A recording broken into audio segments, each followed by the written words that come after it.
छगन भुजबळ सध्या भाजपच्या वाटेवर असल्याची चर्चा सध्या राजकीय वर्तुळात रंगतीये। याचं कारण म्हणजे भुजबळ हे भाजपच्या वाटेवरती असल्याचा दावा सामाजिक कार्यकर्त्या अंजली दमानिया यांनी केलेला आहे। भुजबळांना भाजप प्रवेश देऊन देश पातळीवरील ओबीसी चेहरा करणार असा दावा दमानिया यांनी केलेला आहे। दरम्यान दमानिया यांच्या दाव्यावरती मंत्री छगन भुजबळ यांनी काय पलटवार केला आपण पाहूयात।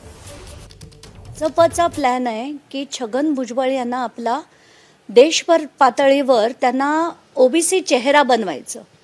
तर तेव्हा मला ते खरं वाटलं नाही आणि असं वाटलं की असे अनेक विषय निघतात आणि अशी वाफा उठतात, पण असं नसावं।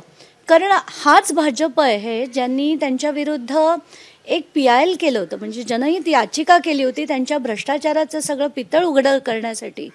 आणि आज फक्त आणि फक्त राजकारण करायचं म्हणून अशा व्यक्तीला जर ते आता एक पूर्ण देश पातळीवर फेस करणार असतील ओबीसींचा, तर हे अतिशय धक्कादायक आहे।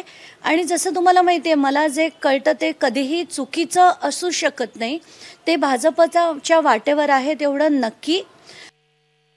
मला काय कुठल्याही पदाची काय मोठी हौस नाही आहे।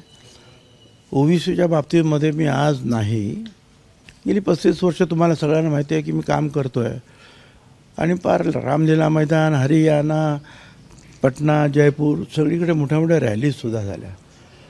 त्यामुळे आता नवीन काहीतरी बनावं अशी काही मला ही अपेक्षा नाही आहे। आणि त्यांनाही काय माहिती कुठून मिळाली आणि काय त्या म्हणाल्या, मला काय कल्पना नाही का म्हणाल्या त्या, पण ठीक आहे।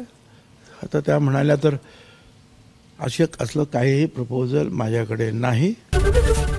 एबीपी माझा, उघडा डोळे बघा नीट।